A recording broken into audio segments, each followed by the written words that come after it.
Brigada Balaod! Brigada Balaod! Mga kabrigada, na nasay gipatawag sa atuang kongreso nga mga influencer. Kaya ba mga influencer, baka nang ga-vlog, di ba? Pasupot po na sila mga information nga dili mapasupot or dili masabwag sa mainstream media. Kanang SOCMED, kanang social media ba? Kanang mga vlogger, parihaan ni ako amigo diri nga si Brigada John Mark. Oh, pareha na nila si Brigada Eugene Seriales. May gabi, Brigada Eugene Seriales. Oh, kani sila mga influencer na sila. Pero lahi na ilang tirada, kaya ang ilang ang personal nga kinabuhi, mo'y ilahang gipakita sa SOCMED or sa social media. So, ilahara na. Ariyo ni Brigada John Mark, ang iyang usaya mga gimbuhaton sa kada adlaw. Si Brigada Podkuan, Seriales, si Eugene, kuha po ito ipakita po niya iyang talent. Di ba? So, kaning gipatawag sa kongreso karon mga kabrigada, o sila ni Atty. Trixie. O gipatawag sila, kay gitawag sila, kay naa ako ng mga fake news nga gagikan nila. Okay. Isgot ang fake news para makabalo ning uban o usa ba gyud ning fake news. Fake news ko no. Okay. Gibawal ni kay fake news ko no. May gabi Attorney Vic Diay, Jermar Paera, may gabi Himar.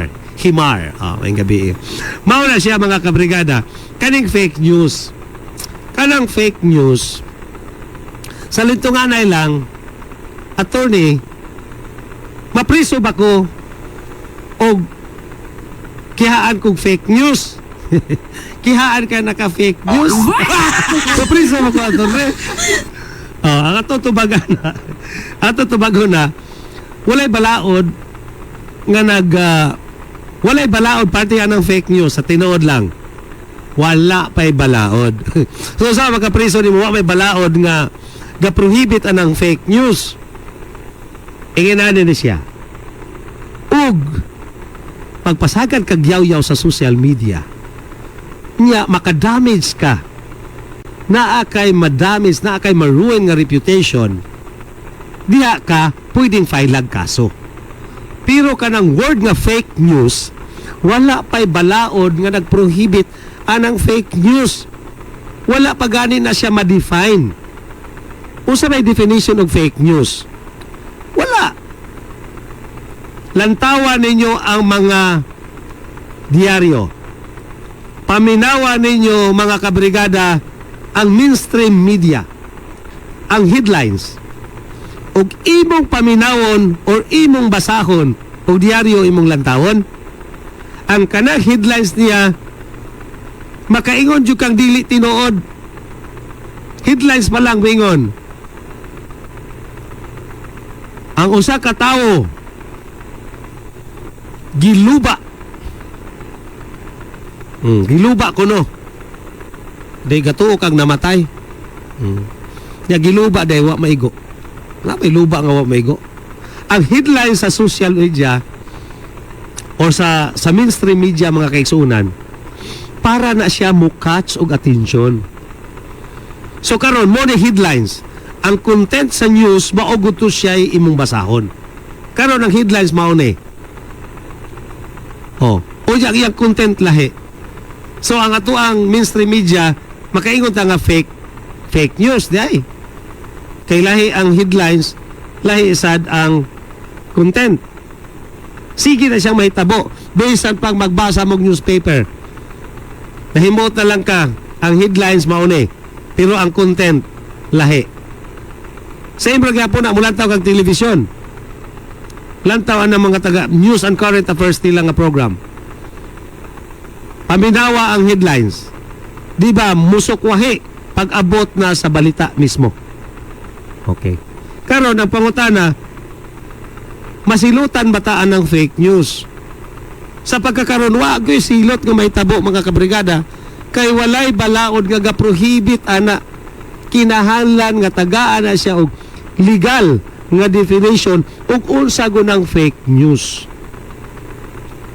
Masilutan lamang ka mga kabrigada if magtabak kag yaw-yaw diya sa social media nga naa nay damages o naa na kay napasakitan nga tao, naa na mga tao nga imong naa na incrimination.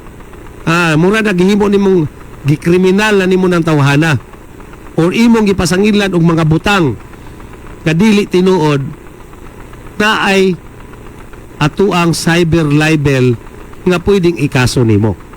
Pero kasuhan ka kay fake news ang imuang gipost, wala pa nay kaso nga mahitabo diha nimo. Og magpost lang ka diha nga wala kay gipasakitan, bahalag bakak or fake na imong gibalita, dili pa ka pwedeng ma-penalize kay wala pay balaod ang atong kongreso nga magsilot anang mga gapasiugaan ng mga fake news. So kita nga mahilig kayo sa social media, esip-esip ta. Esip-esip ta. Kinahanglan lantaw na to og tinuod ba? Muna gitawag na to sa in English pa og facts check. E-check na to ang mga facts kay kabalo matang mo research og tinuod bang giistorya aning gipost sa social media. Ha? Ingon ana sa pagkakaron wa pay balaod pero mabot ang panahon. Tungod kay naa naman dito gipatawag naman sila in aid of legislation. Mabot ang panahon nga naa na yung legislation ang ato ang kongreso party aning gitawag nilag fake news. So naa nay definition ang word nga fake news. Ug unsa guna siya ma-define niya sa balaod. Okay?